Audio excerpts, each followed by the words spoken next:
Hello, everybody, and welcome to Heartlight Vedic Astrology. In today's talk, I was going to discuss the planetary transits or Gochara that are occurring in October 2025. This talk is from a Vedic astrology or Jyotish perspective, so ancient Indian astrology that's more than 5,000 years old. And it seems like the theme for this month is pioneering leadership. So let's take a look here. Note beforehand, the information, presented here is for educational purposes only and cannot be considered medical, financial, professional, or life advice of any kind. If you are in need, please contact an appropriate professional for support. And you might take a minute or two to read the rest of this disclaimer. Some announcements and orientation, especially if you're new to the channel. I guess the big one is this January, I'm having a level 1 Vedic astrology course. I had posted a little video on that if you want to learn more about it. But applications for this course are now available, and the deadline to apply is November 14th.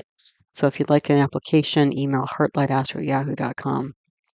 Also, auto dubbing has been available on this channel for a while, but there are 3 new languages that YouTube is offering. So I have all the languages listed here, but the 3 new languages are Dutch, Polish, and Korean. So that might be helpful to some of you, to get more out of talks like this. All of my teaching videos on the subject of Vedic astrology are in my consults playlist. They can be found there. Wherever you see a double asterisk on one of my talks, that means there's a teaching video on that subject if you'd like to learn more. My channel is all about playlists. I'm good about organizing my videos into different playlists so that they're easy to find. So like this type of monthly video is in my Gochara transits playlist. But I have others like bhavas, houses, yogas, planetary combinations, and there are others, so you can check those out. Also, if you'd like to learn astrology by looking at birth charts of famous people, places, and moments in time, I would check out my Birth Chart Archive List 2025 video where I list all of the famous charts I've analyzed on the channel and the videos you can find them in. So like this talk, my monthly videos, I usually go through 3 famous charts, to kind of exemplify the planetary energies going on in the sky, because I choose charts that are similar to the current sky pattern. So, that can be helpful to some of you instead of it being so abstract all the time. Some of my latest videos, in case you missed any and you want to catch up. So I have my 2 eclipse videos from last month, the lunar eclipse Chandragrahan on September 7th, where I also discussed the United Nations, Palestine, and Gaza. I looked at those charts. Pisces constellation or Meena Rashi I discussed, and also the solar eclipse or Surya Grahan on 21st September, where I also discussed the birth chart of New Zealand. And then the last video I posted was Gauri Yoga, which is this quote-unquote shining combination. So if you're new to all this and want to learn more, on your own or just to get more talks like this, I've listed at the bottom of the slide probably the first videos I would learn or watch to really create a solid foundation in Vedic astrology, and then you can go from there. Okay, so let's talk about what's going on in the sky and the dates, and then we'll get into the details, and we'll add in famous charts along the way. So October 2nd, Mercury leaves combustion or asta, and it also enters Libra or Tula. October 3rd, Venus crosses Ketu, and then Saturn enters Purusha or nakshatra. October 6th, there's going to be a full moon in Pisces or Meena in Revati nakshatra. And then Venus enters Uttara Falguni nakshatra. October 7th, Mercury enters Swati nakshatra, and then Jupiter sandhi for a while, almost 2 months, 3 months. It was November after 2 months until December 16th. On October 9th, Venus enters Virgo. On October 10th, Sun enters Chitra nakshatra. October 11th, Venus has an exact mutual aspect with Saturn. October 13th, Mars enters Vishaka nakshatra. October 16th, Mercury enters Vishaka nakshatra. October 17th, Sun enters Libra Tula, so that's a samkranti, Sun changing signs. And then Venus enters Hasta nakshatra. October 18th, Jupiter enters Cancer or Karaka. October 18th through 21st, there's the planetary war, graha yuddha, between Mercury and Mars. October 21st, there's a new moon in Libra or Tula in Chitra nakshatra. October 23rd, Sun enters Swati Nakshatra. October 24th, Mercury enters Scorpio Vrishika. October 26th, Mercury enters Anuradha Nakshatra. October 27th, Venus enters Chitra Nakshatra. And when Mars enters Scorpio. October 29th, Jupiter has an exact aspect on Saturn. And it'll basically be in that position, pretty close to that position until December 5th, so that's quite a long time. Which will actually be helpful because Saturn's moving into a pretty gnarly nakshatra. When it moves into Purusha on the 3rd. October 31st, Mars enters Anuradha Nakshatra. Okay, so those are the dates, and let's start talking about what all this. Oh, first, I always forget this part. First, what I'll do is I'll just show you the charts for the beginning and the end of the month and talk about how the energy is shifting overall. So on the left, we have a chart for October 1st. The time happens to be 19:07 p.m. Eastern Daylight Time or New York time. That's the time zone I live in. And then the second chart on the right is October 31st at 17:09 p.m. Is that correct? That's like a flip of times, but same numbers. So numerology people might be excited by that. Eastern Daylight Time and New York time again. So what's important though, the time I don't think is so important unless you're in numerology maybe. But the both of these charts are oriented to being Aries rising or Mesha Lagna charts. So I use North Indian style charts in my work. So to orient you, if you're not familiar, I'll type diamond in the middle with the little 1 in both of the charts. That's the first house. Now, the 1 in the bottom corner is not there because it's the first house. It's there because it represents the first constellation, or Aries, or Mesha in Sanskrit. So both of these charts are Aries or Mesha, Aries rising or Mesha Lagna. Lagna means a rising sign, ascendant, first house. All different names are the same thing, just a Sanskrit term. So, and then to get to the other houses, you count inclusively from the first house counterclockwise. So the second house is going to be in the upper left corner with the 2, and then in the upper left corner with the 3 is the third house, and that sort of thing. So the reason why I'm orienting both of these charts to Aries rising or Mesha Lagnas is because when you do so, it basically creates a birth chart for the whole world or all of humanity. So basically what we're looking at here is collective energy. Okay, because I do a lot of mundane astrology or geopolitical astrology on my channel. And so, the reason why that's important, a lot of people just want to know about their chart, and that's fine. But the thing is that we're all affected by collective energy. It's like global collective energy, country collective energy, state, city, all this sort of thing. So there are different levels. It's like those, Russian dolls, that you kind of stack inside of each other. So anyway, this creates, basically offers more of a context for any personal birth chart to be interpreted. Okay. So, yeah, so what do we have at the beginning of the month? Well, we have a moon in the nakshatra of Uttarashada. So if you're not familiar, nakshatras, there are about 27 of them. They're also called lunar mansions, and each one has a different energy and, deities associated with them and that sort of thing. So Uttarashada is all about a sudden victory. Okay, so the mind is in the 10th house here. The 10th house is in the daily activity, 9 to 5 work, also reputation, certain career, that sort of thing. And Mars is aspecting the moon, where it's exalted. So this is going to be like a fairly rigorous, how would I say, like kind of mindset to start off with. Okay. So also the Lugnatia of the chart, meaning the ruling planet of both of these charts, is Mars, because Mars rules Aries, and Aries is the rising constellation. So, and Mars is not only aspecting the moon, where it's exalted, but it's aspecting the Lugna itself. The Lugna represents the kind of the first pass knowledge of somebody. So their general physique, their general psychology, that sort of thing. And so Mars is aspecting in the Aries, where it'll be strong and bring some strength. And also, into the 10th house here, it'll bring some strength. But you'll see, like, if you glance over at the second chart here, Mars ends up at the end of the month being in the 8th house, which is a probably considered to be the most negative house of deep psychology, losses, endings. So, there's going to be a big shift here in terms of power. Although I don't think it's like, uh, over by any means, but there's going to be a big shift in how one sees oneself, essentially, and sees one's power. The thing about the second chart, though, even though Mars is no longer aspecting Aries, where it will provide strength for the Lugna, we do have Sun aspecting Aries, where it's exalted.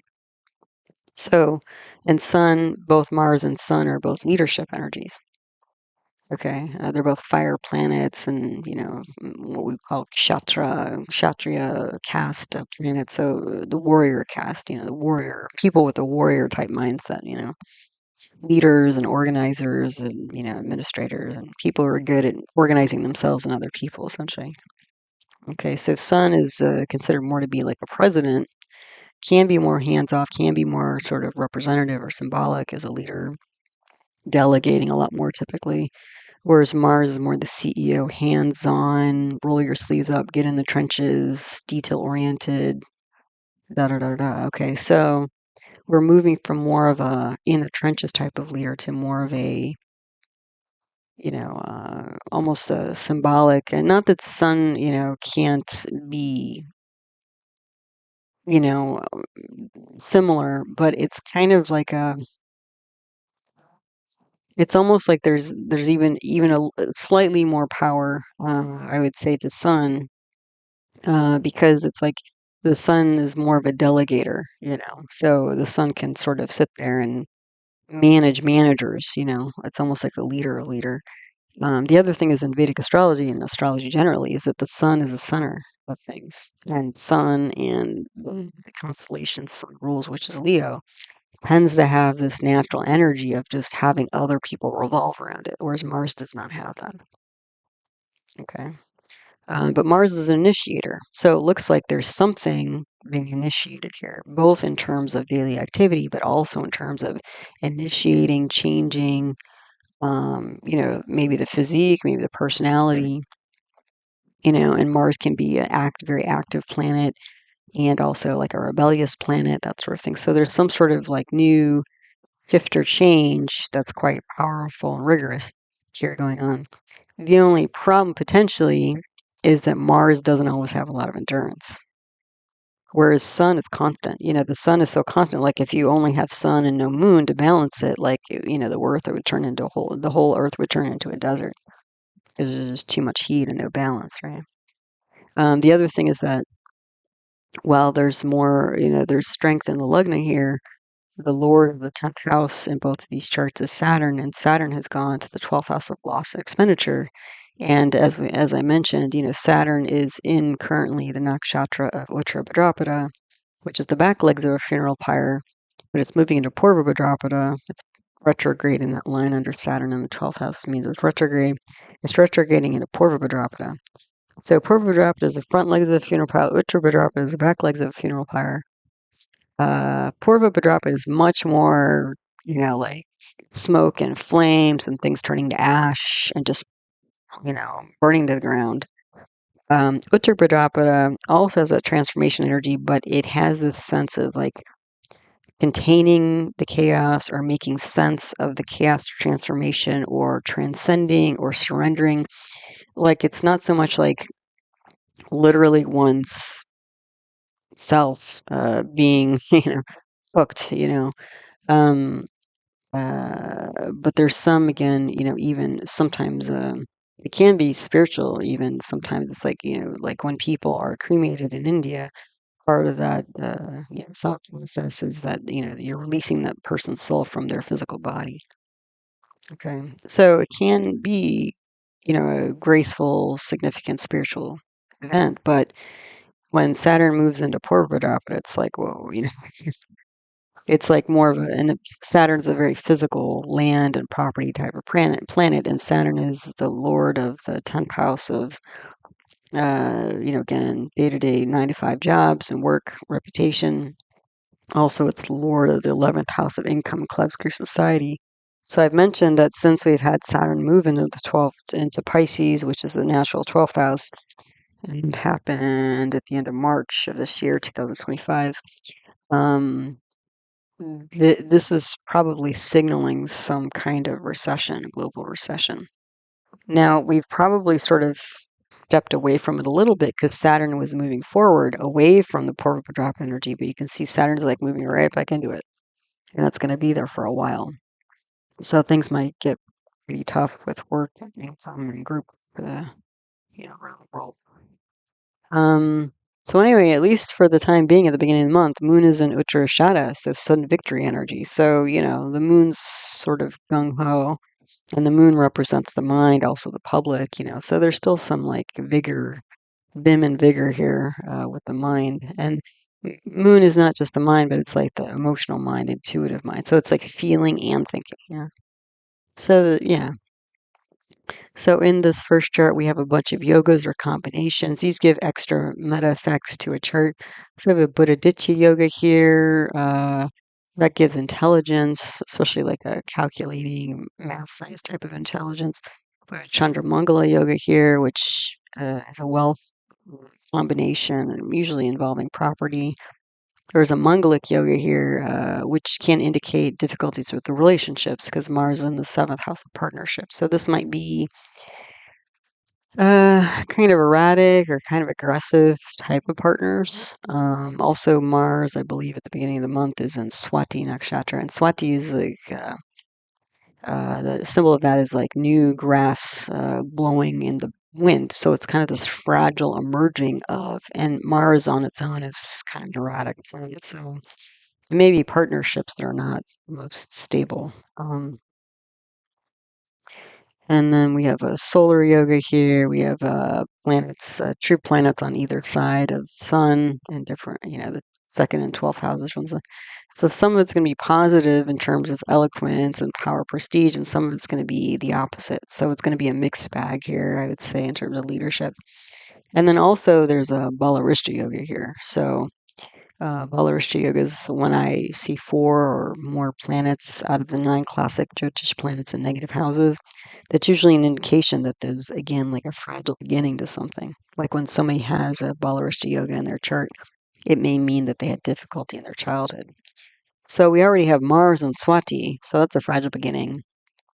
And I also mentioned when I see planets and placements in Swati, I often see people who are quite obviously kind of nervous or fragile. I mean, their voice will shake or physically they'll shake or they'll twitch or,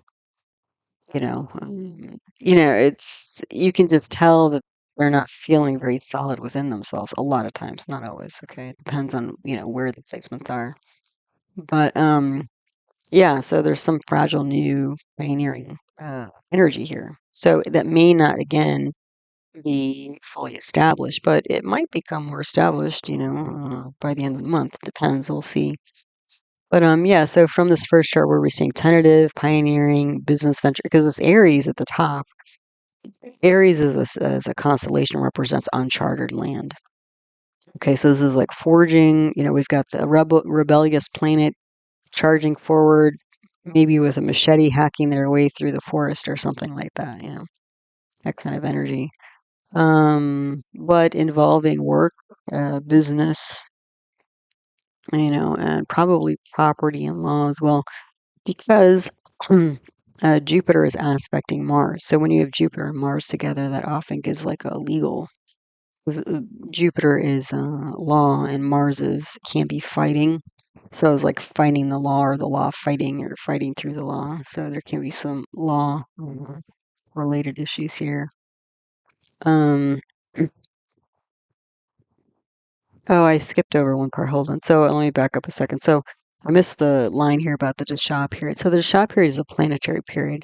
But when it lists planets here like Sun, Ketu, Jupiter, and Mars, those are planets that are going to be a little bit more active or influential during a certain point of time. So in this chart, Sun and Mars, again, are the 2 leadership planets.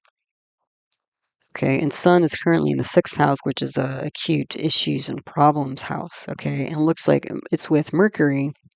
And Mercury's swathed there in its own sign, so Mercury's going to be strong. And Mercury's all about like getting things, especially in Virgo, because it's in Virgo here. It's a dual Earth sign. It's about getting your act together. like sorting through things and letting go of things that aren't working, and then like, protecting and organizing, healing things that are still salvageable or, even valuable. So it looks like the sun here, this president type leadership, is kind of getting its act together, cleaning things up.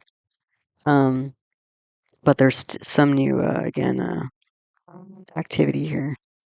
Um, so Sun and Mars are active, and then Jupiter's also active. So this Jupiter aspecting Mars is going to bring probably some sort of law, legal type activity, initiative. Um, and then also the Sun is the Lord of the fifth house. The fifth house represents advice. So, and Venus is there, and Ketu's there, and you can see Venus is basically crossing Ketu. Venus is the worldly advisor, so we have the worldly advisor planet in the house of advice. So, that's potentially pretty good, except it's with Ketu. So Ketu is a south node of the moon. It has this unusual, sometimes explosive, erratic energy. It's kind of like Mars, but even more so, kind of erratic and rebellious and separatist, or, cut things off, potentially. So when you have Venus and Ketu together, this can be Venus's relationships, Ketu. Like, this can be, unusual partnerships, can be. Venus is also art and creativity, and the fifth house represents creativity. So this can be unusual creative endeavors. This could also be, Venus is also vehicles, so this could be some, unusual vehicle or whatever.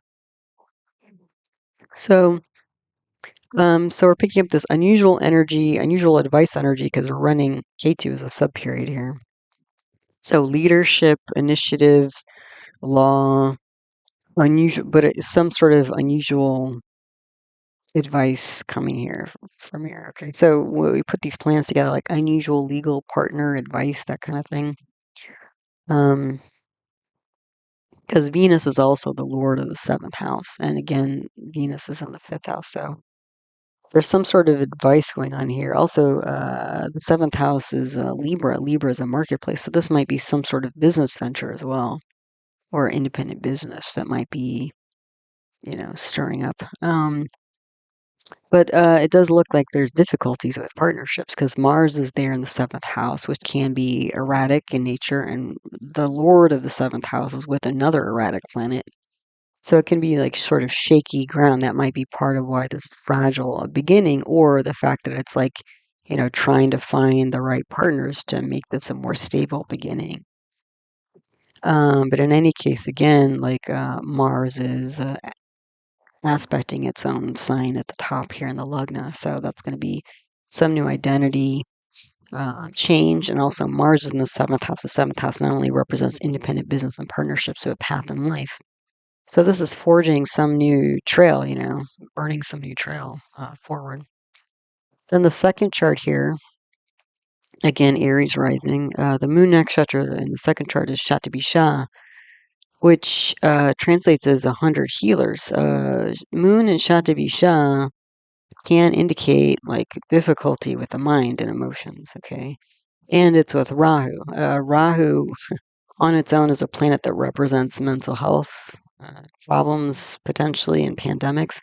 And then when you have the moon there, and I don't remember, no, Rahu's still in Purva Bhadrapada. So Rahu's in that Purva Bhadrapada funeral pyre energy. So Rahu's like K2, unexpected, but like more ambitious and driven, as opposed to like separatist like K2 is.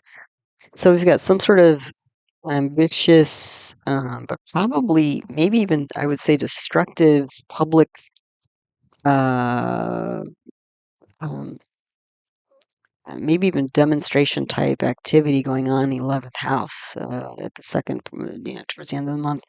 Because Mars, this erratic, rebellious, fighting Mars, is aspecting the 11th house. Okay. So, and the other thing is that Jupiter will temporarily shift into Cancer by the end of the month, and so it will not be providing its sort of benefic energy on the 11th house. So this could be, and the 11th house is income, but also clubs, group society. So this could be people protesting, and also like, how do I say, like, basically grabbing for dollars and trying to protect what they have, in terms of income and stuff like that. Because again, it does look like things are going to get pretty tight with the global economy because Saturn, the lord of the 10th house of work and the 11th house of income, is sliding back into purva. So that may be coming. And people, are going to be, in defense mode and, feeling it, feeling the pain of that, even if it's just mental. Okay. Um, yeah, so the dasha period for the second chart here is Rahu, Saturn, Mercury. So again, we're picking up this Rahu energy.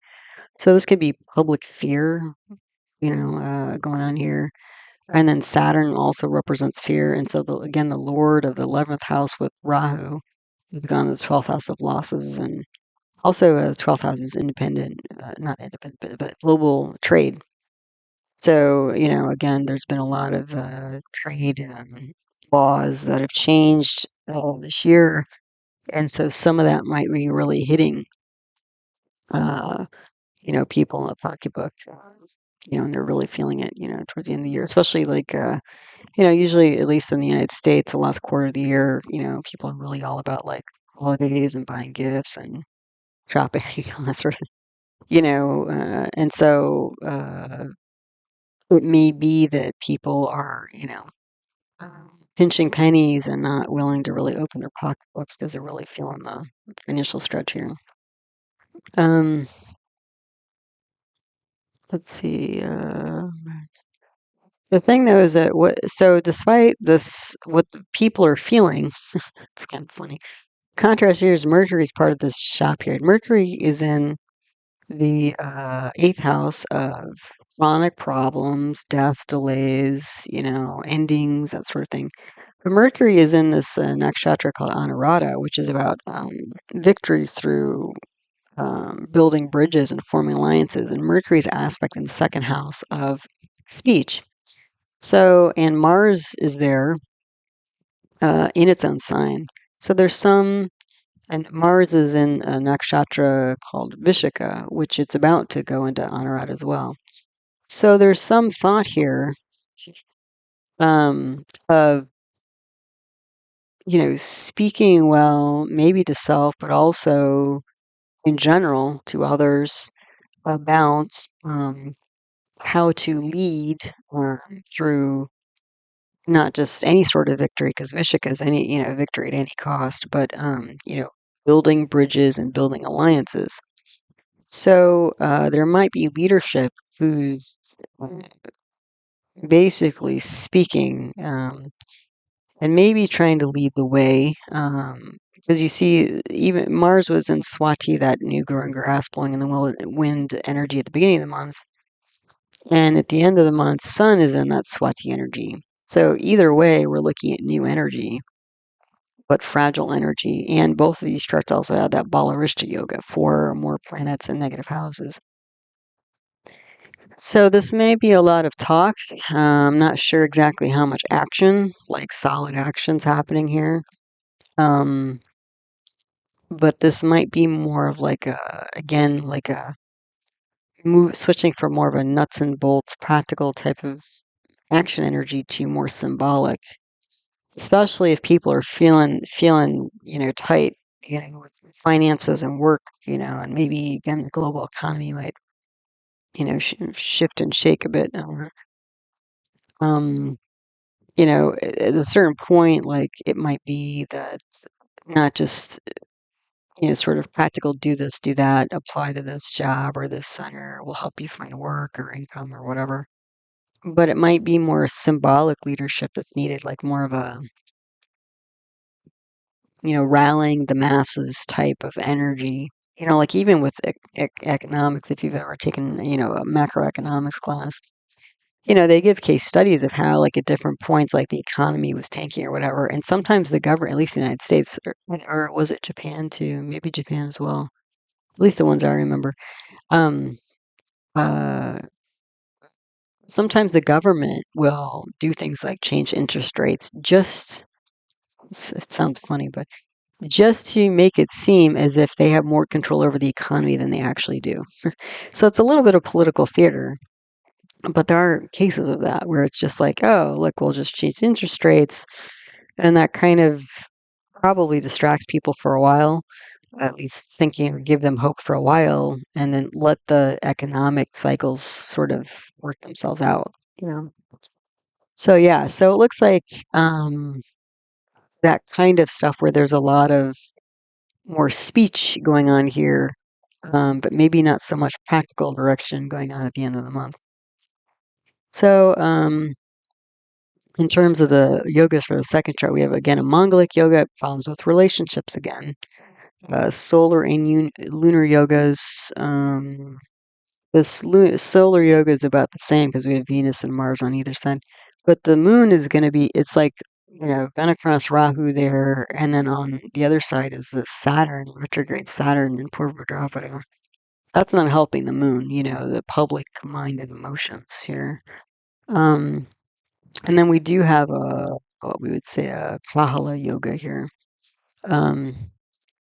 So there is actually, besides the strength from Sun aspecting Aries where it's exalted, which will bring some strength, even though it's in Swati, um, the fact that Mars is in its own sign in Scorpio and heading towards Anuradha is positive. Even Kahala yogas can bring like a leader's.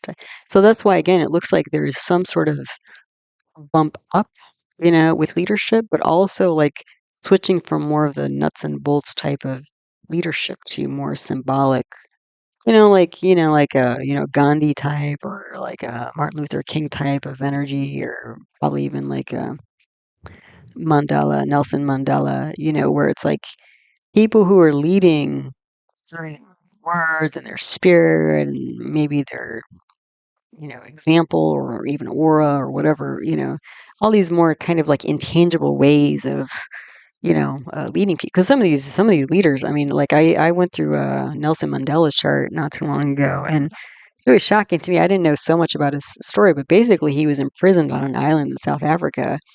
And somehow, despite being, in an isolation cell in prison in South Africa, and this was years ago before like the internet or whatever, like, they're holding benefit concerts for him in, like, the UK. I was like, "How did that even happen?" Like, that's just, like, it was just mind-boggling to me, but some people have that type of, again, vibe, aura, again, in Vedic astrology, we talk about karma, sometimes they're just so charming, and, again, they just have this natural,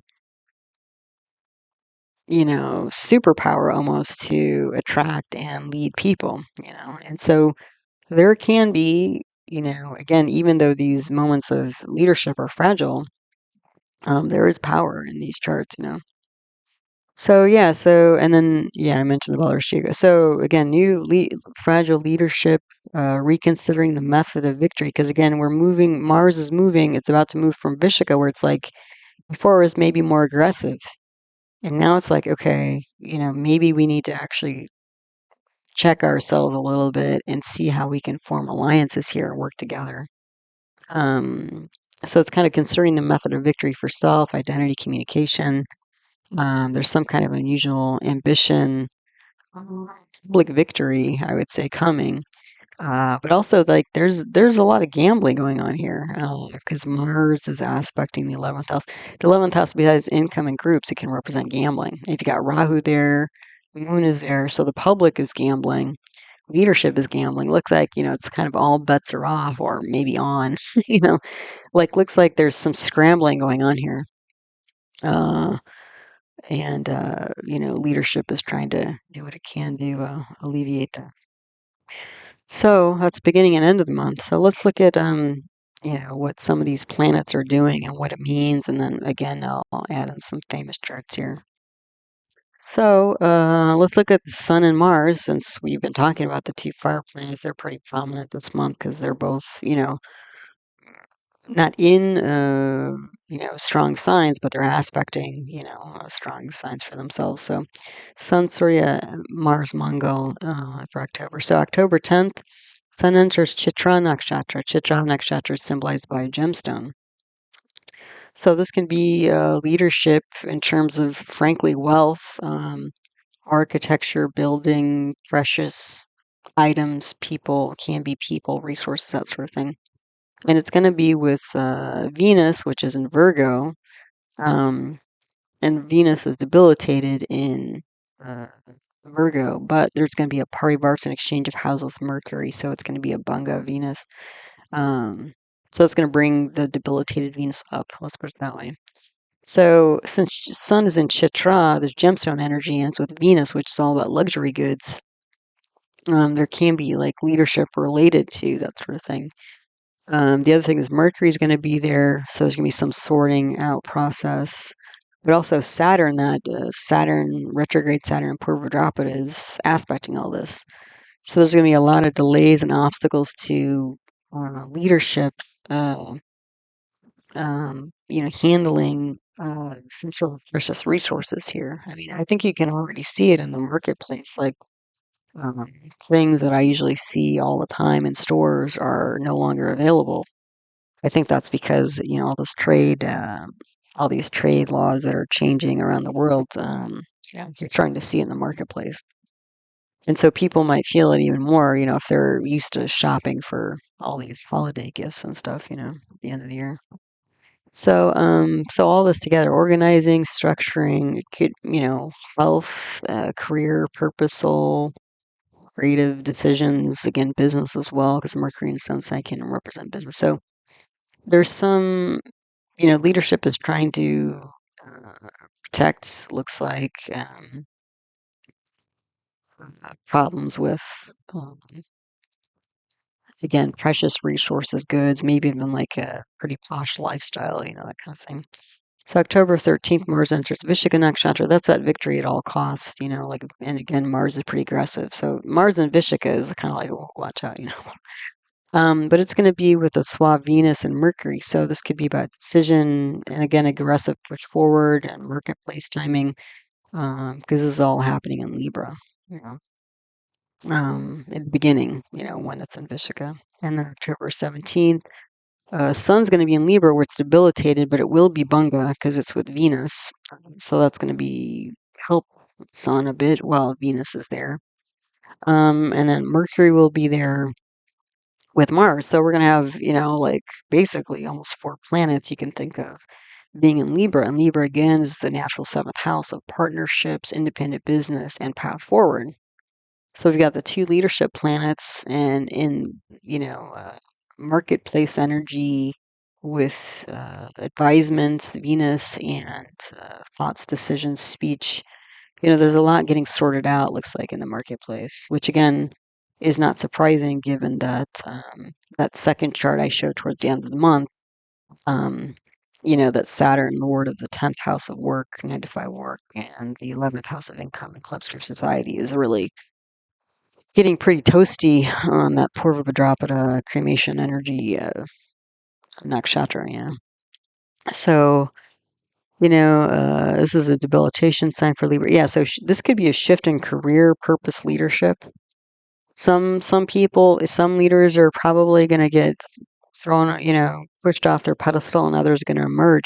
Actually, when I was looking for famous charts to, insert into the video today, it was, there was, I think, at least 10, 15 nations that basically claimed their independence during October. So we have a lot of nations with like independence days in October, which makes sense because that's when Sun goes, into Libra when it's debilitated, and it goes through Swati and as well, but aspecting Aries. So it's almost like there's gonna be winners and losers. Some people are gonna some leaders are gonna, fall over almost off a cliff. I mean, God forbid, not like literally, but some people leaders are gonna disappear, and others are gonna be like, "Whoop, I'm in charge now." So, yeah, and then as if that isn't enough, 18th through 21st of October, there's a planetary war between Mars and Mercury. So, things are going to heat up. Mars, again, action. Mercury's decision. So, action versus thoughts. Logic versus impulse. Friends versus foes or siblings, okay?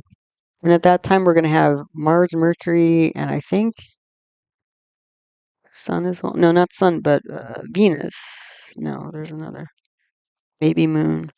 I think I put that here because there are going to be 3 planets in Vishaka. So there are going to be 3 planets in this, like, winning at all costs. And, you got a war. So it's going to be kind of aggressive here. Then October 23rd, Sun enters Swati Nakshatra. Again, that fragile grass blowing in the wind energy. So what does Sun represent? Leaders, careers, purpose. Swati represents education. And it's going to be with Venus at that time. So Venus is advisor planet. So there can be fragile beginnings to these sort of things. It may seem strong. There may seem like there's strength here, but that's the thing, is that you have this gaggle of planets, like with Sun, it's Banga in the beginning because Venus is with it in Libra. But once Venus like moves on, or once actually Venus doesn't move on, what happens is you lose Venus because the exchange between Venus and Mercury is lost once Mercury moves into Scorpio. Then Sun is no longer Banga and it's debilitated.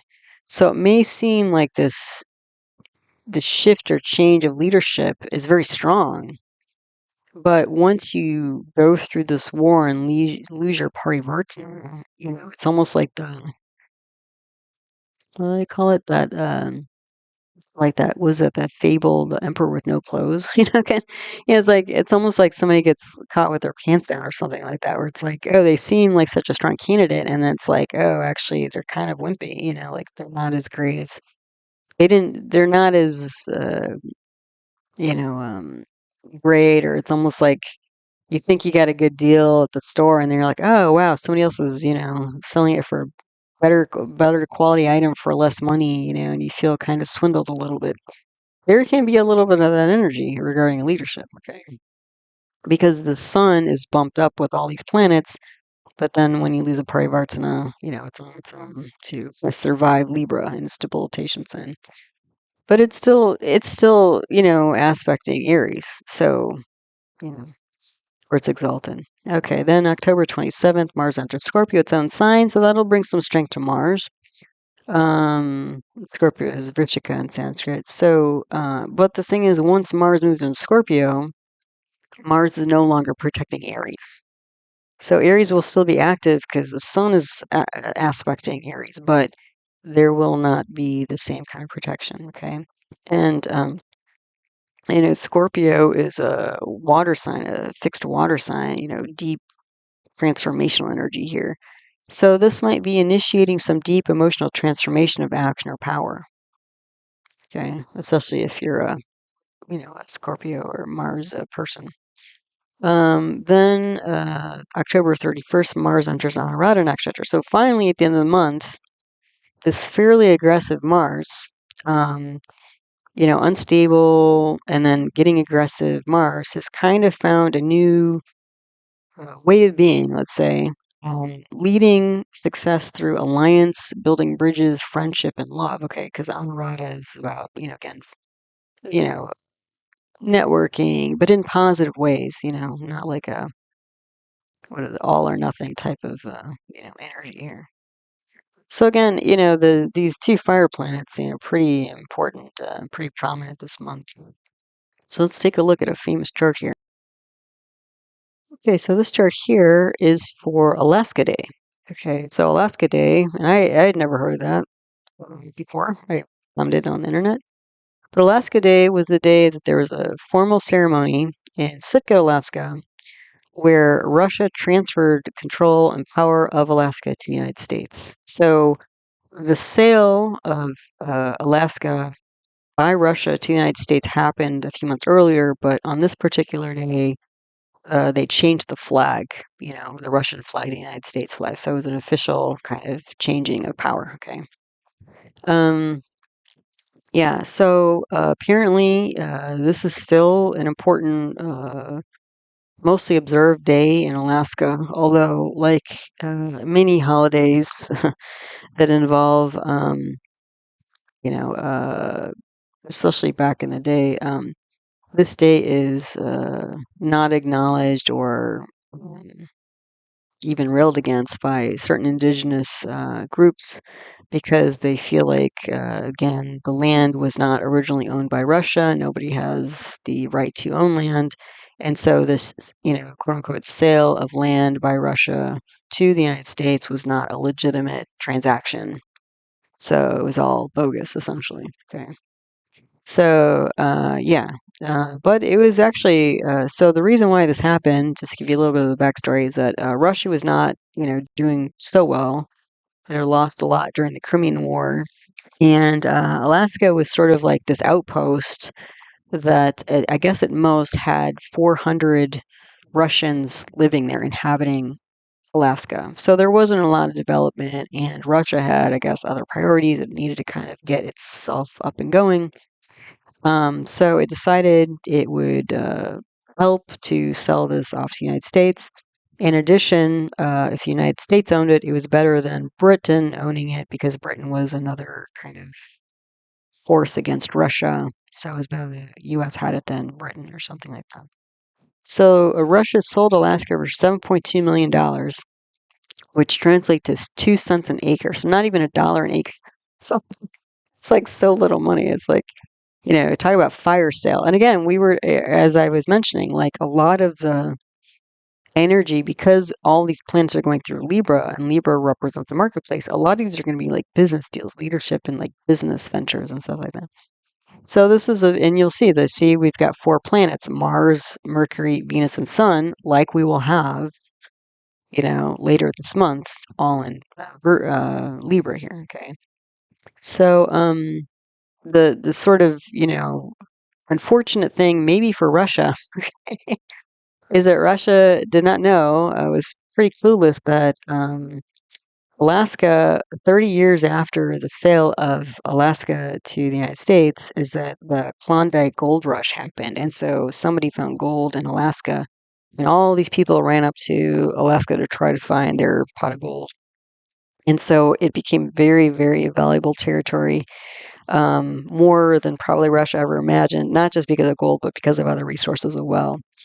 So, unfortunately, probably Russia, got the short end of the stick on this one deal. But let's go through it, because again, you can see we have like Rahu and Ketu on the Leo Aquarius axis. They're flipped, but they're kind of similar energies. And we've got these 4 planets in Libra here. So let's take a look. So this chart is set for 18th October, 1867. 15:30 p.m. in Sitka, Alaska. That's when the ceremony, I don't know if it started, or if that was exactly the flag raising moment. But yeah, this is the only specific time it was. I don't think it was somebody speaking. I think it was like the troops were like passing by and about to raise a flag. That's this set time. Okay. And we have this. So the Lugna nakshatra is in Danishta. Danishta is symbolized by a drum. It can represent music, but also like rhythm and military. So music, military, and this again was raising the flag. The Sun nakshatra is in Chitra. So, just check that. Yeah, so this is like precious resources here. Like, you can see Sun is in the 9th house here. That gives a karako bhavanasha Sun. That means that there's problems with authority. Okay. And let's see. Just gonna check. Yeah, and I think Venus as well. Just check. I gotta count here. 1, 2, 3. 1, 2, 1, 2. Is it 10? Let me just check on that. Hold on a second here. Okay, so Venus is not in Chitra, but Venus in Swati. So Venus, again, the planet of finer things of life, even though it's strong, because it's in its own sign, it's weak because it's combust. It's so close to the sun you can't see it. Okay, so these are precious, fine resources that can't be seen by a troubled government. Okay, I'm guessing Russia. Okay, looks like Russia here. And you have Mars and Mercury at war, like we're going to have, okay, because they're in basically the same degree here. So, what do we do with this frozen outposting tundra of land that doesn't seem to have anything worth fighting for. Maybe we could sell it to the United States, and make some money and focus on other things. So Venus, so the thing is, there's a lot of value here because Venus is in its own sign. And actually, this Venus in its own sign in the ninth house, this gives a Lakshmi yoga, which is a yoga combination that indicates a lot of wealth. But the wealth is hidden. The other thing is Venus, this combust Venus. So when you have a planet that's combust, you can't see the outer manifestations. But there's a lot of inner, manifestation. So there can be a lot of creativity here. So maybe Russia thought it was really getting away with murder. Okay. It's like, oh, the United States is going to give us, $7.2 million for this frozen piece of, this glacier out, in the middle of nowhere. But you can see this combust Venus is the lord of the fourth house, which is home, land. So, and what do we have here? We have Saturn aspecting this, what is it? That's it's a fourth house of land and property, and Mars as well. So you can see that there's definitely some transfer of land that's not seen, or kind of even remote, you might say. But the fact that you have the two land property planets, Saturn and Mars, aspect in the fourth house, this is all about land and property. They're also both, Saturn and Mars are also aspecting the 12th house of losses, expenditures, and foreign trade, which is all, again, so Russia feels like it's kind of a waste, essentially, or at least not a priority. How do we flip this and make it worth our while or get something out of this? So let's sell it to the United States. But again, they didn't foresee the gold rush coming. So the moon nakshatra is an Ardra. Ardra is a kind of symbolized by a drop of water, usually a teardrop or a storm cloud energy. And the moon represents the public. So we have which I already mentioned, like today, some indigenous people protest this day and they want to rename it or just ignore it or get rid of it. But even on this day, the moon representing the public, and the moon is in the fifth house of advisement, but also stage, and it's aspecting 11th house of collective society. The public was upset about this. Native American people who are already living in Alaska, because they're like, you can't sell land. It's just not, land is the land, nobody owns it, that's their philosophy. So people generally were not happy about this. And, to this day. Day Lord is Venus, so again, hidden riches is combust Venus and Swati. Again, there's something, just barely, fledgling, mega wealth coming, but you couldn't see it at the time. Russia couldn't see it at the time, otherwise I don't think they would have sold it at all. And then the Hour Lord is Mercury. So again, this decision, which gets in Mars, not in Mars, but in war with Mars. So some struggling leader, government was struggling to make a decision, business decision or action, regarding unseen resources, precious resources. Okay.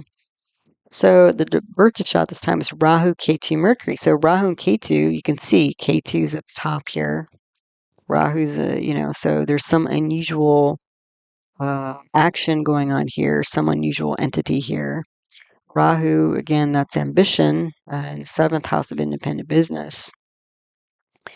And Rahu is in, I want to say, Purva Falguni. So again, there's some ambition here by the business partner, and I assume that's Russia here, to improve itself and develop its wealth. And they thought that offloading Alaska was the way to go.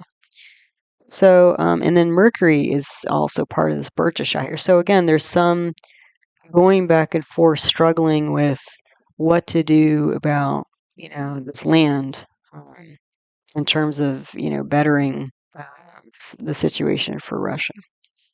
So as I mentioned, this birth chart represents or mimics the current sky pattern in a lot of ways. We have Rahu and Ketu on the Leo Aquarius axis again. Saturn is aspecting Taurus. Mars, Mercury, Venus, Sun, and Libra. Mars, Mercury, War, and then Jupiter's aspecting all the air signs. Okay. So let's go through house by house, see what we see. So the Lugna here, Aquarius, Kumbh, this is a fixed air sign. So there's some, again, philosophy here, some thought process here that's unusual. Okay. And again, the thought is that something isn't working because Ketu's in Sha to be Sha. So there's some fear or some um, uh, you know, concern that this is not going to be profitable. Not good for finance essentially because Jupiter is there. Jupiter's like banking and law. So there is some change of law, disruption of law, but there's also like a change in finance as well. And Jupiter's in Dhanishta here. So this could be like, financial regulation, you know, besides this military regulation with the parade going by and that sort of thing of the troops. I think there were 250 Russian troops who kind of passed by here for this ceremony, transfer ceremony. So, yeah, we get this all together. Difficult foreign release, a legal entity, legal identity, ceremony, parade. We have our pravraja yoga. That's a life focus yoga. That's the 4 planets in the 9th house of, again, government. There's the kahala sarpa yoga here. That's all the planets on one side, the rahu, ketu, x to the other. That brings ambition. We have a malavya yoga. This is that swa Venus in the 9th house. That brings power and creativity, and Lakshmi yoga, I would say as well. So great wealth that's unseen. So focus, ambition, creativity, yeah, leadership, business, steel, fragile establishment. So yeah, this is like because apparently Russia and the United States have been talking about this for a while, and then the United States went through a civil war, so it got put on hold. So this is relatively soon after a few years after the Civil War. So um, yeah, finally, the time had come for Russia to again offload Alaska. So what's also interesting here is the second and 11th houses lords, which the second house is assets and the 11th house is income, is Jupiter. Okay, and Jupiter again, that's like unusual wealth, and again, I think this is like the unseen gold rush that's coming, essentially. But it's going to be unusual legal, finance, income, and assets going on here, which essentially that's most of Alaska. They, I've never been to Alaska, but I hear it's like phenomenally gorgeous, but also, a little bit, it has its strange ways because it's, kind of remote, so it kind of does its own thing. Kind of quirky, I guess. It kind of has this quirky energy. Um, third house lord is this Mars that's in war, but it aspects its own. So this is going to be a very like courageous act here. Okay. So and Mars and Mercury are both in Vishaka. So again, this is kind of a courageous push, I'd say, by the Russian government to get this agreement nailed down. And you know, and then Venus is also aspecting there in Swati. So again, this unseen, um, you know, resources, fine resources in a neighboring area. So Alaska. Then the 4th house here. Oh wait, strong leadership, action, victory, neighbor, property. Yeah, okay. So then the 4th house here, 4th house lord is Combus Venus, aspected by Mars and Saturn. And Saturn and Mars are both in Vishaka. So this is all about success, hidden, newly established land and property. 5th and 6th houses. The 5th lord is this Mercury and war, and the 6th lord is Moon. So since the 6th lord has gone 12 houses away, this is basically like an end to acute problems. So this is again Russia trying to stop the financial hemorrhaging that I guess happened through the Crimean War. So again, Russia looks like in a hurry to get this deal done. Let's see, but there's like set public here. There's some sort of legal framework here. Also, because Jupiter's aspecting the fifth house. So there's some legal, again, advice going on here. Then the seventh house lord is debilitated sun. Rahu and Purvakoti. So again, this is showing that Russia was not in great shape at the time and just trying to do what they can to help themselves out. Yeah, so let's see. And aspected by Jupiter and Saturn. So ambitious, weekend, authority, partner, success and structural change, finance, higher standard of interest. So again, this is Russia just trying to, help itself, essentially, dig itself out of a hole. Eighth house here, eighth house lord is Mercury. So thoughts of success. So there's again some, this is unstable here. So this might have been rushed and pushed, and not entirely thought through. I mean, maybe nobody ever bothered to survey the land. I mean, maybe they didn't have resources to do that, but yeah. Then the ninth house, again, all these planets here, trouble government authority. This is less political, like because the sun is debilitated, but Venus is, swa, and Venus, Libra represents the marketplace. This is more of a business decision than a legal decision. I mean, than a political decision here.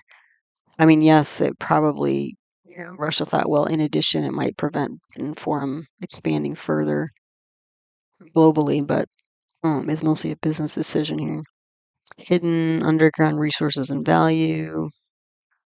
And then again, I think there's again arguments here with public, people, neighbors going on here, which was true. Okay. Then the 10th house here, the 10th house lord is Mars, Saturn's over Vrishika, so successful transformation of land. 11th house lord is Jupiter, aspected by Moon. This is a divided philosophy of group. So I think this is like, kind of the modern Western notion versus the indigenous tribe notion of land and ownership and whether that was even possible. Or then the 12th house here, the 12th house lord is Saturn. It's aspected by its own sign. And Mars is aspecting there as well, where it's exalted. So this is actually really um, protection of like Russia. It looks like Russia was looking at this as like protecting itself from losses due to Alaska. Again, never anticipating this, all this gold and other precious resources being found there. So they saw this as like a, kind of like a fire sale, like a garage sale of stuff that like they didn't find valuable or useful anymore. But it's like that. What is it, that show, Antique Roadshow, where they, people go in their attics and their closets and they find stuff that their grandmas left them or aunts left them, and they're like, they go to the appraiser and they're like, "Oh, is this worth anything?" And they're like, "Oh, yeah, it's worth like 40,000." Like, "Oh, I had no idea. It was just sitting in my closet for the last 10 years." Almost like that kind of energy here. Yeah, so anyway, Alaska Day. So now you know more about them. Okay, so on this slide, we're talking about Mercury, Buddha, and Venus, Shukra transits. So October 2nd, Mercury leaves combustion or asta, and it enters Libra simultaneously.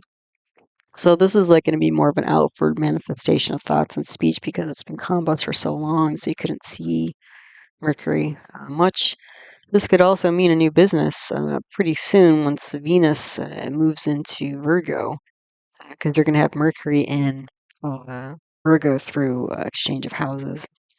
This could also mean a lot of decluttering going on. I know I've been like cluttering like crazy. I didn't even think about it. I just started like, oh, there's this. I don't need this. Let's send this to consignment, or donate this or whatever.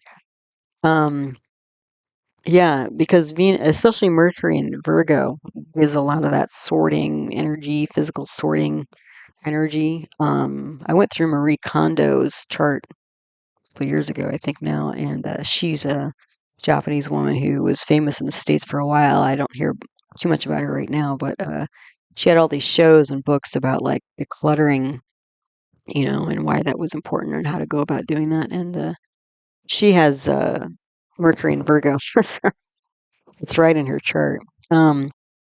October 3rd, Venus crosses K2. So you might be feeling this already. This could be an unusual shift with relationships, counseling, art, vehicles. These are all things that Venus represents. I know, like, even getting this talk together, I couldn't believe how many disruptions there were. It's part of why it's kind of late, late getting out. Also, what happened? That was also weird. I had some digital music files that I've had on my computer forever, and I woke up, I think it was yesterday, and literally they were just gone. I have no idea. I didn't press any buttons. There was no refreshing or rebooting my computer, and they were just suddenly disappeared. So, yeah, and also what happened was it? Oh, as I was decluttering, I found some watercolor paintings I had done of yantras related to different phases of the moon, so the different tithis. And I was like, oh, wow, I forgot I had done these. So I was like kind of rediscovering this unusual art form, of painting yantras, those sort of geometrical patterns that represent deities. So, yeah. So I was like, oh, so I don't know, you might see some of those. I might do something with them already. But yeah, so, different weird things, strange, unusual things might be going on there with Venus for the next few days. October 6th, Venus enters Uttar Falguni Nakshatra. So this is creativity, but with purpose. So maybe part of the shakeup here was that, because Venus has been in Uttar Falguni, where it's just about like enjoyment and the finer things of life, or Purva Falguni. Now it's in Uttar Falguni that has that enjoyment aspect, but with the sort of goal or specific intention or purpose in mind. So it's not just like hedonism for hedonism's sake. Um, Then October 7th, Mercury enters Swati Nakshatra. Again, that, fragile new grass growing energy. So Swati, though, besides the mind and decisions and speech being a bit shaky here, Swati is also related to like Saraswati, the goddess Saraswati, who's the goddess of learning, creativity. So this might be about learning something new since Mercury represents students and learning. October 9th, Venus enters Virgo. So that's when the Parivartana exchange of houses between Mercury and Venus happens. So this might be like invigorating or protecting the kind of shift in progress and development of learning and art going on here. Then October 11th, Venus has an exact mutual aspect with Saturn. That's going to be some sort of creative transformation because Saturn's going to be on that Purva Bhadrapada funeral pyre energy. So there might be a structural creative shift going on. Then October 16th, Mercury enters Vishaka Nakshatra. So this might be kind of pushing for success a bit, maybe related to business and these things I've been talking about. On October 17th, Venus enters Hasta Nakshatra. So this might be like sort of taking control because Hasta is related to the hand. So this might be like taking control, advice to take control of, some damage that's happened here, from the Saturn that's aspecting these planets. And then again, the planetary war I already mentioned on the previous slide, Mercury and Mars. So, decisions, thoughts, logic versus actions. Then October 24th, Mercury enters Scorpio, Vrishika. This is when you lose a Parivartana. So again, there's something being built up here, but it might kind of fall apart, or at least lose its shine. Let's put it that way. By the end of the month, and it's like kind of a fantasy hits reality kind of thing. Or at least there's some delays and that sort of thing, rather than like sailing forward. But Mercury, is in Scorpio, which is an emotional, the water sign, so it's an emotional sign, and Mercury is logic. So this could be some deep emotional processing of emotions. And then October 26th, Mercury enters Anuradha Nakshatra. So this is like networking and building alliances here. And then October 27th, Venus enters Chitra Nakshatra. So again, Chitra is a gemstone, and Venus is like the finer things in life. So this could be like losing, because the sun's going to be there as well. So this could be like losing something positive for the greater good. Like maybe like again, like this chart we just talked about with Russia selling Alaska to the United States. At the time, maybe that's really what Russia needed. Like you couldn't think, maybe it was a luxury thinking 30 years ahead. And at the time, it really helped Russia out, which it seemed like it did based on the chart. It's just it was a little bit more of a short-term game rather than long-term game. So uh, that kind of thing might be going on here as well. Okay, so here's a famous chart number 2. This is the birth chart for Jonas Salk. If you're not familiar with him, he was a virologist and medical researcher back in the day, in the earlier, was it 1914 is when he was born. And he created a vaccine for polio, which is a viral condition that at the time was really debilitating a lot of children and causing paralysis of limbs and therefore like deformities and functional problems and that sort of thing. So you can see right at the top here, he's got Sun and Mars in Virgo, or not Virgo, but Libra. So this is almost like the combination of those two charts I showed you at the beginning of the month and the end of the month. Because at the beginning of the month, Mars is in Libra, and the end, Sun is in Libra, but he's got both. Okay, but already that tells us Sun and Mars together at the top of the chart. This is this is a leader of sign. He's got the two leadership planets right at the top here. Very fiery guy, very active guy. Also with Sun and Mars like that, I would say, and Mars is debilitated here. I mean, not Mars. Sun is debilitated here. Sun represents health generally, also the central nervous system, also the heart, and Mars is there, which is combust. So this could be like a muscular functional problem. And Mars is also combust. So Mars, this could be a muscular functional problem. Also, Mars is related to blood, bleeding. This could be some sort of cardiovascular disease going on here. And apparently, he died of heart failure. And he did, I don't know if he had a stroke. They didn't mention that, but he died of heart failure, which based on this, I'm not surprised. But this also indicates like Sun can be physician, Mars is leader, and then the Sun and Mars is aspected by Rahu.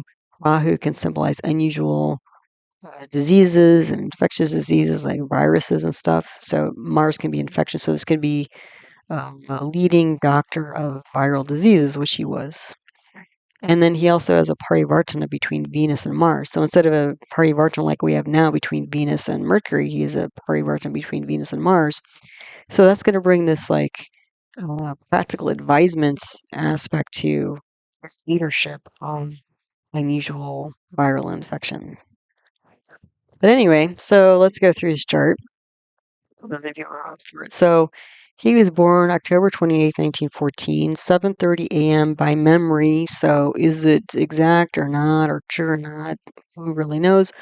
But the fact that Sun is in the middle of Libra here, if this isn't a true rising sign chart, we can still use this sun chart. So, and he was born in New York City, United States. So his Lagna Nakshatra, I just put these in case this is actually true or close to the truth here of his birth time, is in Vishaka. So victory at all at all costs.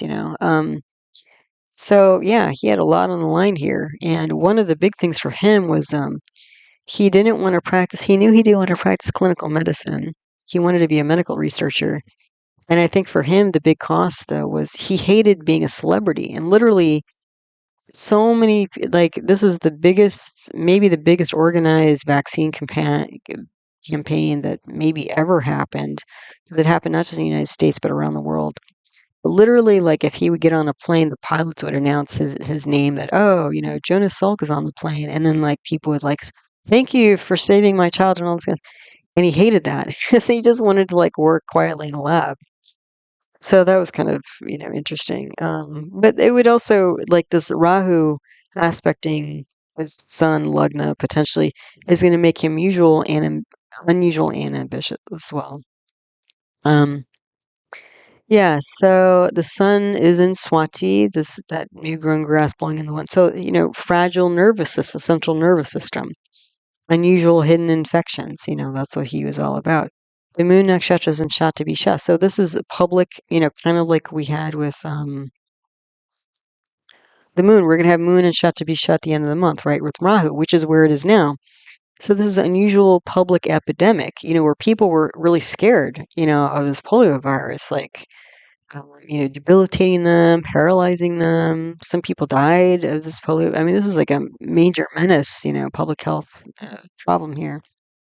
It was like really freaking people out. So the day lord here, Mercury, maybe, depending on the time of day. So again, mind, nerves, especially peripheral nerves. Um, what else do we have here? We have the potentially our lord is moon. So again, mind and emotions both important here. The birth dasha, Rahu, Saturn, Sun. So look at that. Rahu is this ambitious, Sun, leader, doctor, leader. And then Saturn here. Saturn is in the ninth house of government authority, but also institutes. Saturn can represent paralysis, death, chronic diseases, that sort of thing. And he, because of his work, he created the Salk Institute of Biological Research, which researched a bunch of different diseases, including polio, flu, AIDS, a bunch of different things. So, um, yeah, so leader of Institute of a Viral Epidemic. I mean, essentially, well, several epidemics, not just, he started with polio and then he went on to AIDS eventually when that pandemic started up. So how does his chart recreate the current sky pattern? Well, Sun and Mars in Libra, Mars and Mercury in Scorpio, and the Mars is there through Parivartan exchange with Venus. Ketu Rahu on the Leo Aquarius axis again. Jupiter on in Cancer, which it will be once Jupiter moves into Cancer soon, and Saturn's aspecting Sagittarius and Pisces. So for his chart at the top, Libra or Tula, movable air sign, Charavayu. So this could be marketplace. It's kind of funny. I don't know that he himself was really a businessman because he chose not to patent his vaccine because he thought it would serve the greater good to not patent it. So when you have Sun in Libra like this, where it's debilitated, this might be like, again, like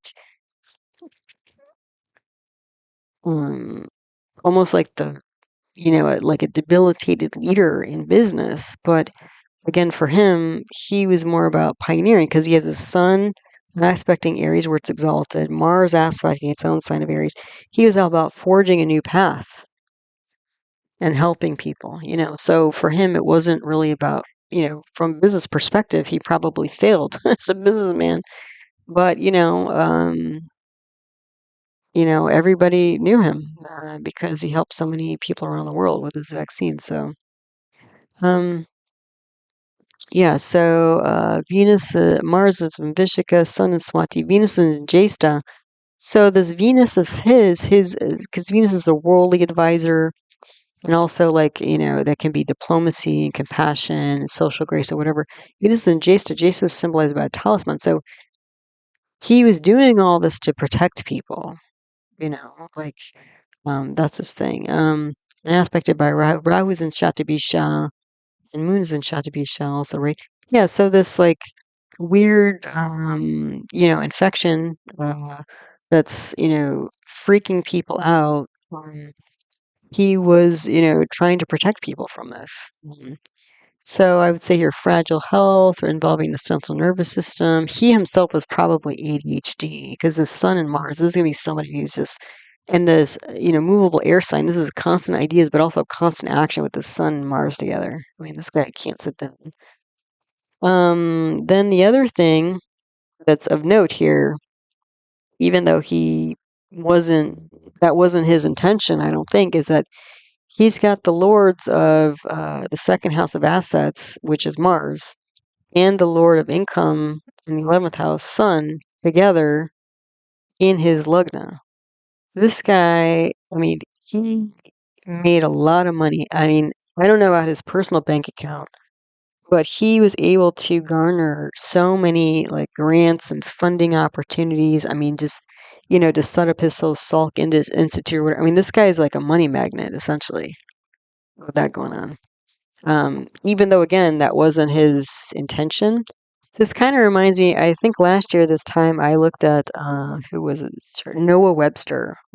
He was an American, I think he was a failed lawyer who, if I remember correctly, and he developed the first American English language dictionary, which took him years, but it was very successful. And again, it was like this labor of love. You know what I mean? Like, he wasn't doing it to sell it.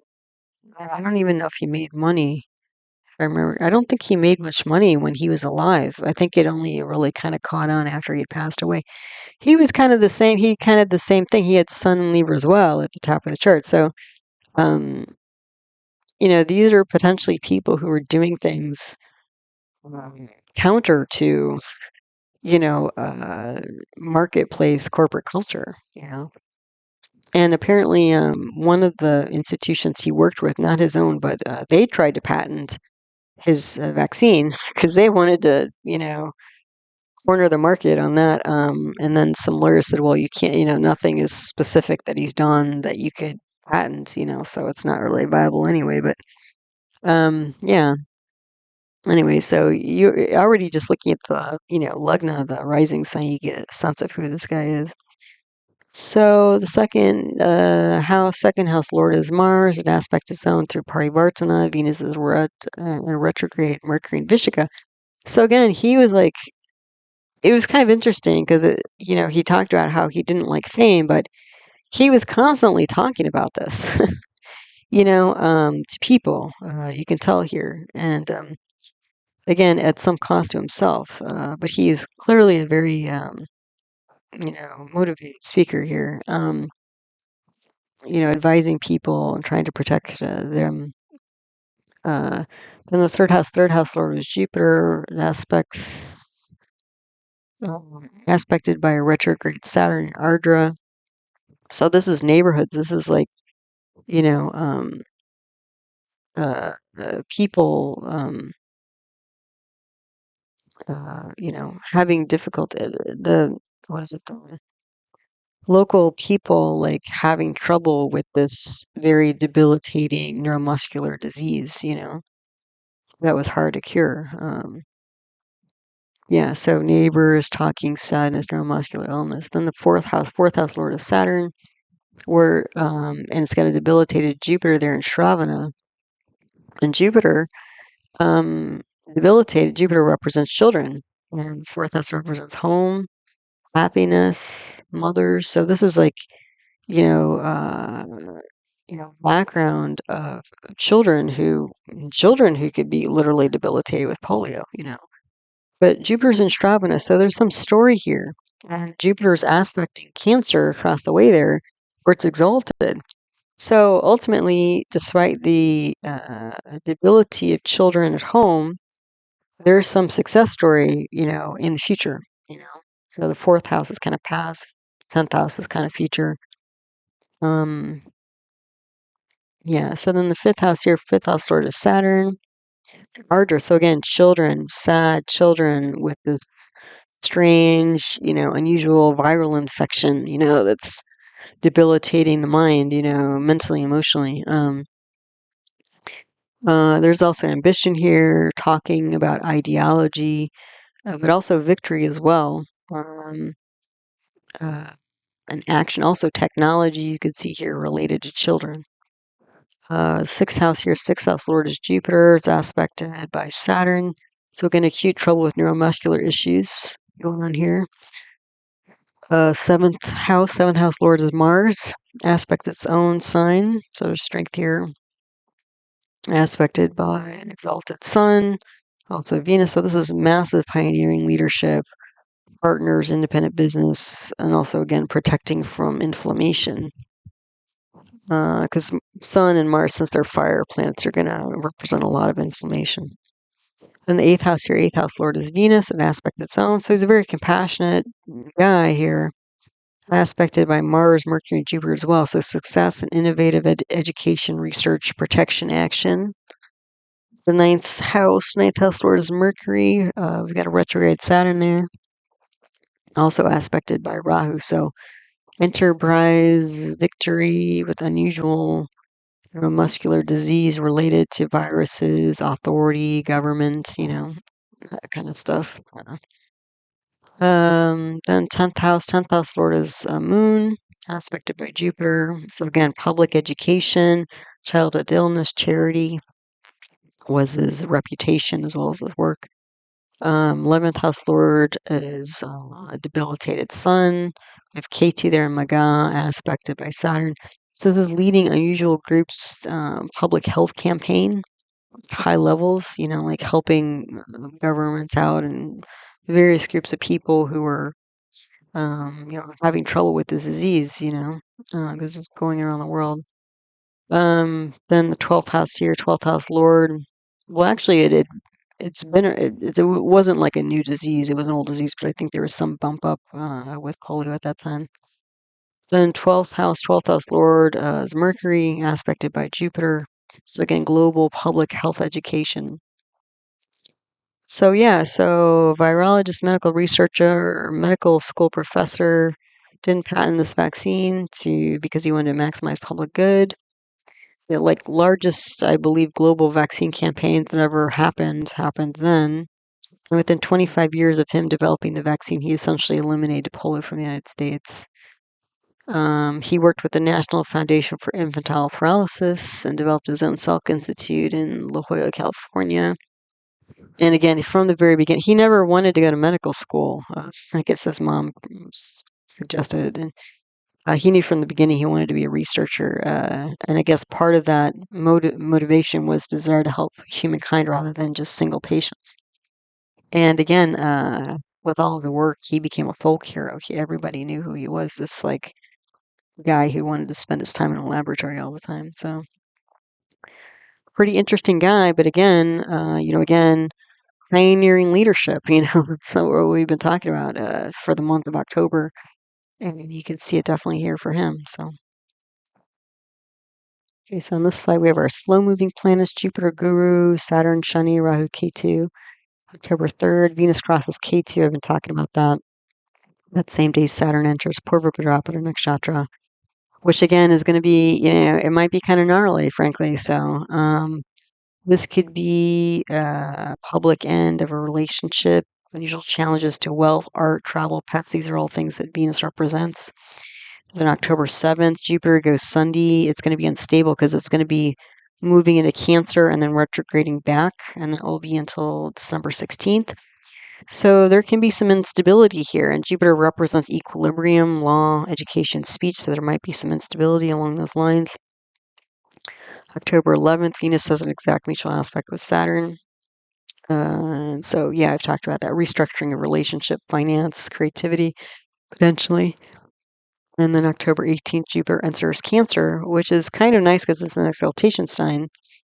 But Cancer also represents home, women, hospitality, emotional speech. So this might be feeling a little bit more, kind of at home, rested, because Jupiter has been on Gemini for a while, which is a little bit more, work, I would say, for Jupiter.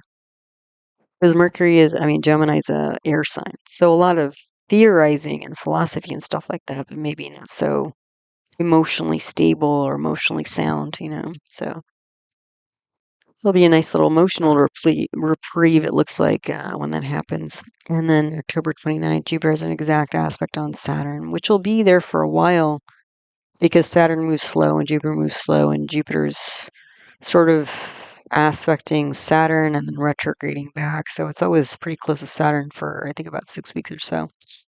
But what's nice is that Saturn is in a sign of Jupiter. So Saturn, this kind of gnarly Purva Bhadrapada Nakshatra energy Saturn is going to be in, which can be quite destructive, frankly. At least it's going to have this very strong aspect of Jupiter.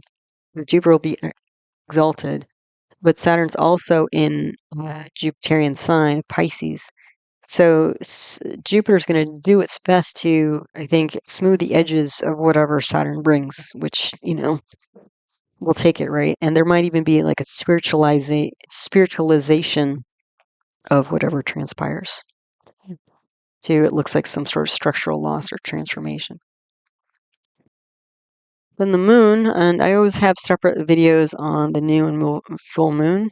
So October 6th, there's going to be a full moon in Pisces and Meena and Revati Nakshatra, which is about travel and hospitality and endings. So Saturn will be there, also aspecting the sun. This might end up being like a power struggle, actually, because you have Sun and Saturn opposed to each other, and Saturn is delays and obstacles, and Sun's energy and power moving forward. So this might be the end of public support to some kind of again power dynamic. Yeah. Then October 21st, there's a new moon in Libra Chula and Chitra Nakshatra. So again, that gemstone energy. The other thing is that this is going to be Sudarshan Lagna, meaning all this is happening moon with Mars, Mercury at war, and that's going to be Venus may still be there, Sun maybe. So this is going to be fighting over precious resources in the marketplace. So again, it looks like, again, the energy going on this month, there's going to be leadership. It looks like a lot of more business leadership more than political leadership. I mean, it will be both, but excuse me. Yeah, the content or the motivation might be more financial than political, looks like. So we've got our last famous chart here. Let's take a look. Okay, so on this side we have the Statue of Liberty being unveiled. This happened October 28th, 1886, 12:45 p.m. on Bedloe Island, now named Liberty Island in New York, United States. The 12:45 time relates to so what happened was the Statue of Liberty is on Liberty Island or Bedloe Island at the time. And there were some dignitaries, high-level officials like the President of the United States, Grover Cleveland, who was there at the base of the Statue of Liberty. But the public was not brought over to the island. But apparently, like 100,000 people were like up and walking around, parading around the streets in Manhattan to celebrate this. So there was a select elite few who were there right next to the Statue of Liberty. And this 12:45 time relates to apparently there was a parade of boats, like a flotilla of boats that was moving through. That's when they started launching, I think maybe bringing the dignitaries over to the island. I'm not exactly sure on the details there, but this is apparently when the boat parade started, was at 12:45, and that's the only specific time I had. So there was some start basically about this time for the unveiling ceremony and dedication ceremony that was happening this day. So the Lagna Nakshatra, Shravana, it's all about storytelling preservation. Sun Nakshatra, Swati, again, fragile beginning to leadership. Moon Nakshatra is in Vishaka, victory at all costs. We keep seeing this because all these planets are in the same nakshatra, so we keep seeing them over and over again. Then the day lord is Jupiter. Jupiter was lord of two negative houses here. So the third lord of neighbors and siblings, and then the 12th house of losses and expenditures. And then Rahu is there. Rahu is in the 8th house of deep psychology. Rahu is in the nakshatra of Maga, which relates to leadership and ancestors. And Saturn is there in the 7th house of independent business partnerships. It's sandhi. You can see it just shifted signs. It's in the 1st degree. So that means Saturn's unstable. And it's aspecting its own sign of Capricorn right at the top there. So there's going to be some strength to this moment in time. And then Venus is also part of the dasha period here. So with like the day lord being Jupiter, this is about gains and losses, and again, Jupiter is in Chitra, so this is precious resources of people Okay, Venus and Jupiter both represent human beings, and they're both in Chitra. So this is about human resources here. So, like, if you're not familiar, at the base of the at the base of the Statue of Liberty is an inscription, and it begins with, "Give me your tired, your poor, your puzzled masses yearning to breathe free." Okay, and this tired and poor, this is this, sandhi Saturn in Cancer in the seventh house. The seventh house is partnerships, partnerships with poor people, old people, debilitated people, disenfranchised. This is Saturn. Servants, slaves, people who can't, are having a rough and hard time. But the promise is, right, Saturn, so these are the partners, but what happens is Saturn is going to aspect its own sign of Capricorn. Capricorn, as I mentioned, is sort of the workaholic of the zodiac.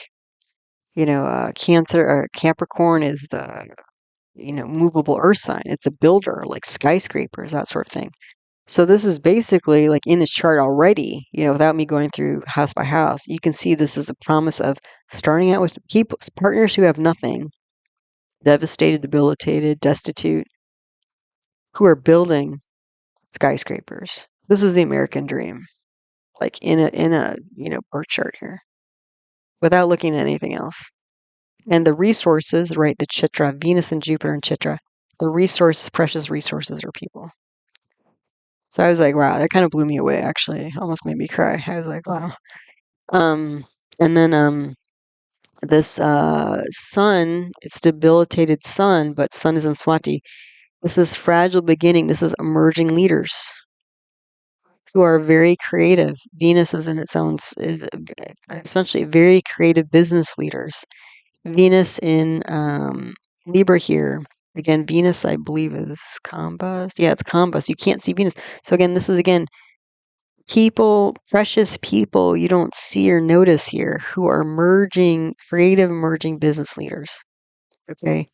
Now we also have aspecting this lugna here is Jupiter. Jupiter is debilitated. Okay, Jupiter represents charity, generosity, support. That's right. It's debilitated here. Okay. So there's freedom here because that means that laws are lax and not fully developed, like the laws are weak. So there's maneuvering ability, but that also means like there's no handouts either. Like this is not going to be, like, oh, we're just going to give you. This is survival of the fittest here. And who's going to come up on top? These emerging, fragile, creative business leaders are gonna do well in this Darwinian, survival of the fittest, like, less laws, less structure, more liberty, you know, um, democracy, free market type of energy.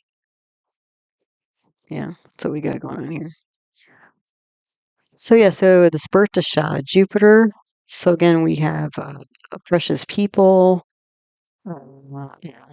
neighbors, Rahu's in the eighth house here. So deep psychology of ambitious. So again, the lord of the eighth house here is this debilitated sun in Swati. This new grown grass energy. So these are leaders who didn't have a good, easy time of it where they were. So what this chart is also showing me is that seeds, we're looking for good seeds, the seeds being, creative business leaders essentially who can survive this free-for-all society we've just recently created here. Not really, it was 100 years, no, not so recent.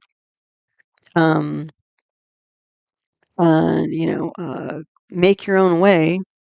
You're free to make your own way, but it's up to you type energy. But this eighth house is deep psychology of ambitious foreign leaders who've had a difficult time in their own original land of origin. So essentially what the philosophy here is that it's not necessarily the people that are the problem. Like there are good seeds, to be planted. The problem is the earth, like the structure of the earth, the development of the earth, the nutrition of the earth. So what essentially they're saying here is that people, give me your tired, your poor, your huddled masses. So from the outset, most people be like, oh, these people aren't worth anything. Why bother? We want the ones who are already successful. But what the philosophy here is saying, and this chart is saying, is that we believe in people. It's just a matter of like right, good seed, bad soil. So we have the right soil, and the soil is this liberty, this free marketplace, essentially, for emerging creative business leaders. So there you go. All right, so how does this chart recreate the current sky pattern? Rahu and Ketu, again, on the Leo-Aquarius axis, reverse, but similar. Sun, Venus, and Libra, Mars and Mercury in Scorpio. So we got the same stuff. So the Lugna here, Capricorn, Makara, movable earth sign. A lot of action, a lot of physical, tangible action here. With the sandhi, unstable Saturn. So, it's still unstable. It's not a guarantee. There's no handouts here, but there's an opportunity. And there's hope. This Jupiter and Chitra. Jupiter is spirituality. The ninth house, besides government and authority, is also religion and spirituality. And Jupiter being in Chitra, the gold here is hope, giving these tired, poor, huddled masses hope. That's the currency. We give you hope, and then you make your own way, and then, whatever. Go from there, So unstable, poor servants. Okay, and Saturn is in Purnarvasi. Purnarvasi is symbolized by a quiver of arrows. So traveling back and forth, commuting. So people going back and forth, traveling over water, coming from overseas. These tired, poor people traveling from overseas as business partners, that don't seem like much, but again, there's hidden value and preciousness in these people, that you can see. So, hard work, endurance, no pity. This is, this is not going to be a handout.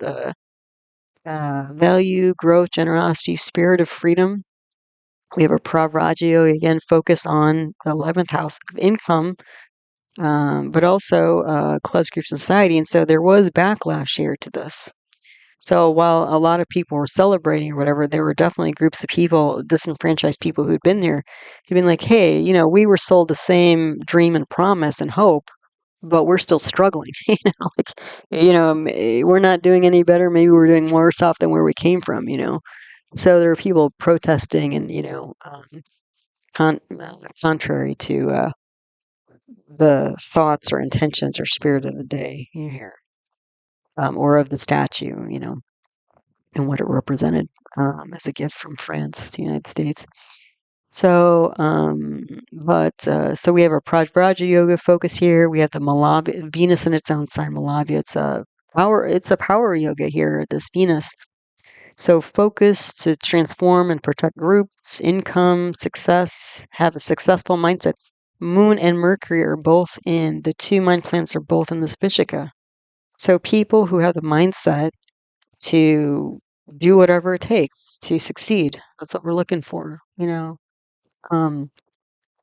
There's hidden money here as well, because Venus is combust, creative emerging leader, survival of the fittest, weak laws because Jupiter's debilitated at the top here. But that also means freedom, because there's not so much legal structure here.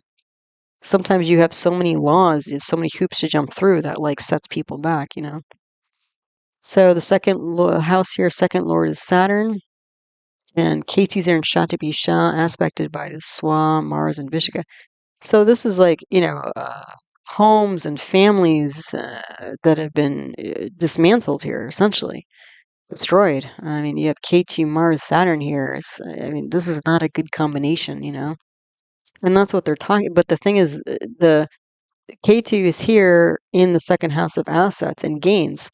And Ketu represents strange, unusual things, and Ketu is in Shatabisha. So these are foreigners who are having a hard time. We're going to gain from foreigners, unusual people, disenfranchised people who are having a hard time, essentially, is what that looks like, here. So, and Mars is in, I think I put Vishaka. Actually, Mars is in Jesta.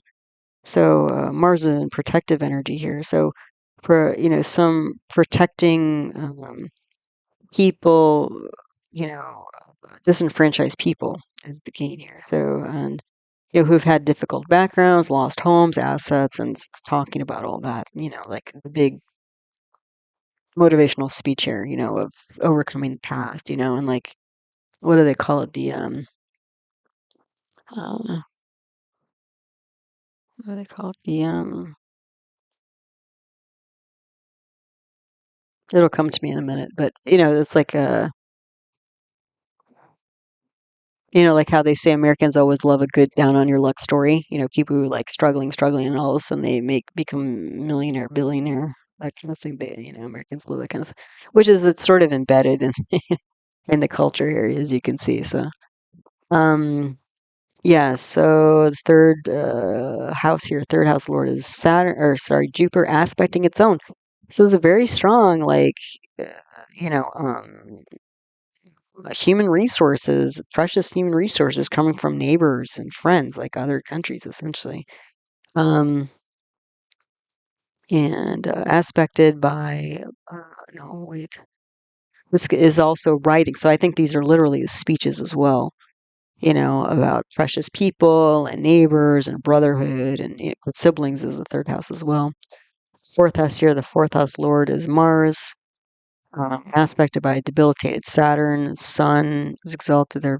So this is again like, Saturn is debilitated here. So this is like destroying the past, a land that was unfertile, but strong seeds, bad soil. So, and leaving the past behind, the miserable past behind. So, um, fifth house lord is Venus. And Chitra, its combus, was aspected by Mars, Moon, Mercury, Jupiter. So Mars and Jupiter, law, Moon, Mercury, successful mindset at any cost, valuable land. So, because Taurus is here, Taurus is all about like fertile farming land and stuff like that, even. So this is good soil, essentially, was what they're talking about. The fifth house is also like a stage. So this is talking about how fertile, not just literally fertile, like planting seeds to grow apples or whatever, but fertile for growing seeds of people. Essentially, what they were talking about in all these speeches that they had that day. Based on this, I didn't read any transcripts, but based on this, that's what I'm saying. So cultivating law and land, idealism, protection, and winning mindset. So again, this is a big stage for the selling the American dream, essentially. And the sixth house here, sixth lord is Mercury, aspected by Mars. So a decision to overcome difficulties. Seventh house lord is a dark moon. Saturn's there. So a new cycle with indigenous people wanting to win.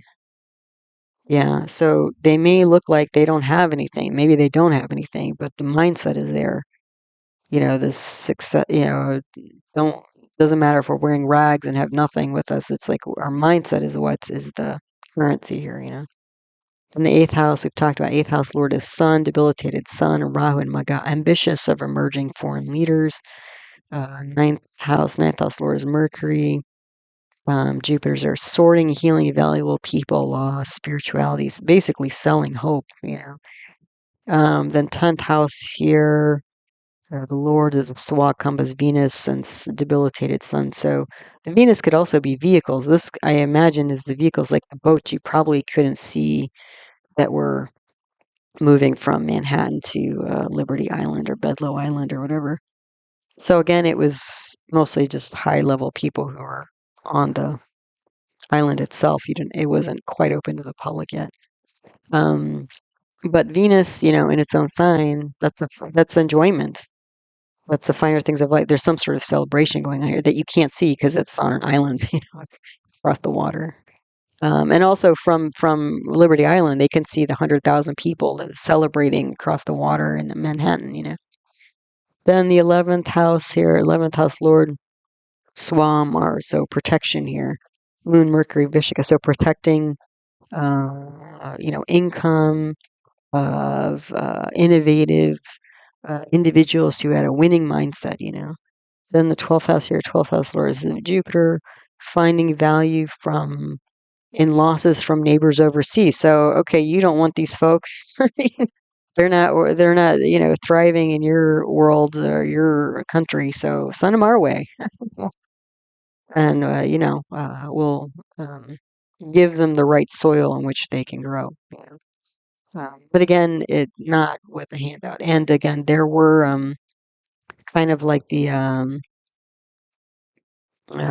don't know if I mentioned this, but like in the Alaska Day chart, there were people protesting here because I don't remember if I mentioned it for this chart yet, but yeah, they said, we've been here, and oh, I did say that already. Yeah, so never mind. There were people protesting, saying it's not as great as they're selling, essentially. So, but yeah, anyway, so this is again a big story, a big moment for the history of the United States. So, all right. So, as always, thanks so much for stopping by, listening to one of my talks. Again, all my teaching videos on the subject of Vedic astrology and my concepts playlist, they can be found there. For more famous charts, check out my birth chart archive list 2025 video, where I list all the famous charts I've analyzed on the channel, the videos you can find them in. I do offer individual birth chart readings, and also if you're interested in my upcoming level 1 class in January, applications are available right now, and deadline to apply is November 14th. So if you want an application or a personal birth chart reading, you can email heartlightastro@yahoo.com. I do have another YouTube channel on natural medicine where I talk about Ayurveda, traditional Indian medicine, yoga, so other Vedic arts, as well as homeopathy and naturopathic medicine. So that channel is called Nature Source Care, so that's out there too for you. So thanks so much for all your support with my work and the channel. Everybody who's like liking and subscribing and sharing and viewing and sending in donations, it's really touching for me to see that support from you guys. So thanks so much for that. And as always, I hope you found this talk helpful, useful, and interesting to you as you learn to navigate the energy cycles of your own life. All right, so until the next one, take good care. Namaste.